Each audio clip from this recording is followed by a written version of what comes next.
Hi boys and girls, this is Go Math lesson 3.5. We are relating addition to subtraction. So we know that 2 plus 2 equals 4. We'll start out with an easy one. So we know that subtraction is related to addition because your answer minus one of the add-ins is always going to give you the other add-end, okay? So, for example, 3 plus 1 equals 4.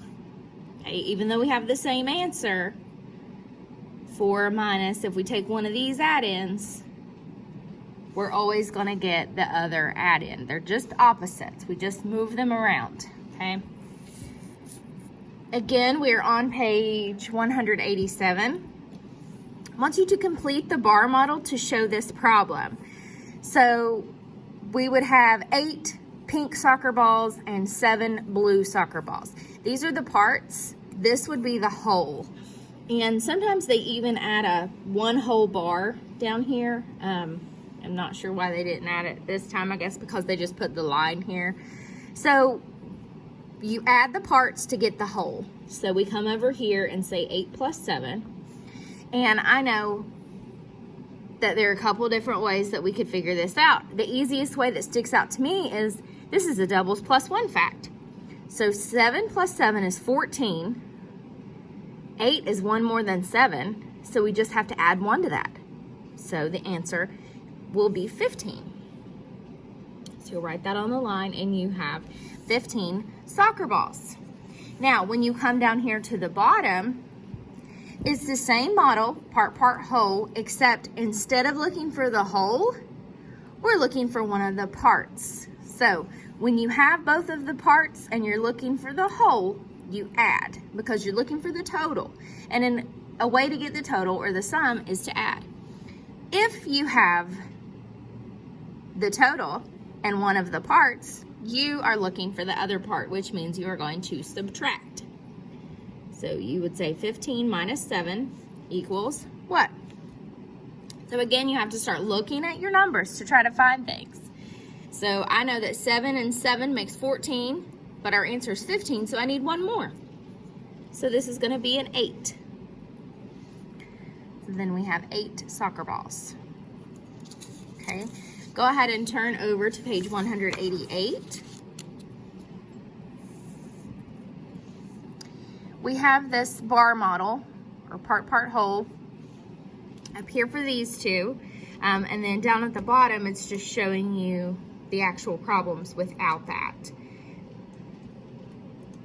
So here, they give you the part 6, the part 7, and when you add 6 plus 7, you get 13.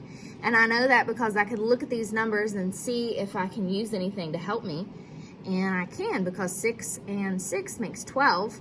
7 is 1 more than 6, so we say 12 plus 1, which would give me 13. Now here it's 13 minus 7. So you can say 13 and you can count backwards 7. I wouldn't recommend that. I would just try to figure it out. It's much faster if you try to figure out the addition problem that will equal 13. So I know 7 and 7 will give me 14. So it can't be 7 here. It has to be 1 less, which is 6. So your answer is 6. So when you come down here to the bottom, it's going to show you some facts of how everything is related. So we know that 5 and 4, 5 plus 5 is 10, but that's not a 5, that's a 4. So 1 less is 9. So then they have 9 minus 4. Well, 9 and 4, it's always going to be the other add-in, which is 5. This should be super easy for you all today. The only thing you might have trouble with is you should just know your addition facts. If you don't, you should practice those at home and let me know and we can practice them here. That way you can do those quickly, okay? So pause this to do the rest of those on this page before moving on to the next one. This is the same thing, again, more practice, except sometimes, I don't know if they did this over there. Yeah, they did, but we're gonna go over it. Sometimes they give you the sum first, and it's kind of written backwards. Does that matter? No, it doesn't matter. As long as your answer is on a side of the equal sign by itself, it doesn't matter what side it's on. So we have 9 plus 3. This one I'm just going to count on. 9, 10, 11, 12. So then I have 12 minus 9. Well, I know that that's 3 because they are opposite facts. Okay, 7 plus 3. That would be another one that I would count on. 7, 8, 9, 10. Oh, actually, I wouldn't even have to do that because if I look at my Make a 10 strategy paper, I know that 7 and 3 make 10. And then 10 minus 7 is 3. So when you come down here to the bottom, go ahead and pause and complete these. And then when you come to the bottom, you're going to write a related subtraction fact for each addition fact. So what this means down here is you're going to say 15 minus, because you take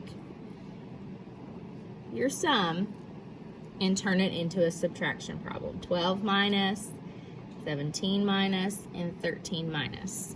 You're going to use one of these numbers to get your answer. Okay. So go ahead and pause this. You can do it now before flipping to the back. This is whenever we have our word problems and we have to cube these to make it easier on ourselves. Trevor has 7 kites. Pam has 4 kites. How many more kites does Trevor have than Pam? Okay, when it says how many more, you're going to subtract something because we want to know how many more we have. Okay, so 7 kites and 4 kites. We're going to subtract 7 minus 4. So you can write the answer to that one. Mrs. Sims has a bag of 7 pears and a bag of 6 pears. His family eats 5 pears. How many pears does he have now? Oh, this is a 2-step problem. Okay, so first off, they eat 5 pears. So we're going to subtract those away. So we know that whatever we're going to do, we're going to subtract 5. We need to figure out how many pears they have altogether first. So we need to add that 6 plus 7. So 6 plus 7. I know that 6 and 6 gives me 12. Plus 1 more, we have 13. Okay. Then I need to take this 13 and subtract it by 5 because we ate 5 of the pears. We had 13 to start with because we had 6 and 7. When you add those together, you get 13. And then we ate 5 of them. So what is 13 minus 5? 8. So we have 8 pears left. The last one down here, Ellen counts 7 geese in the water and some geese on the shore. We don't know how many, so I'm just going to circle some geese. There are 16 geese in all. Draw a picture to show the 2 groups of geese. Listen, whenever it says to draw a picture and you're dealing with stuff like this is all they mean.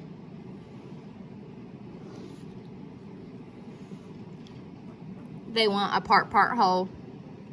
So we know that we have 16 geese in all.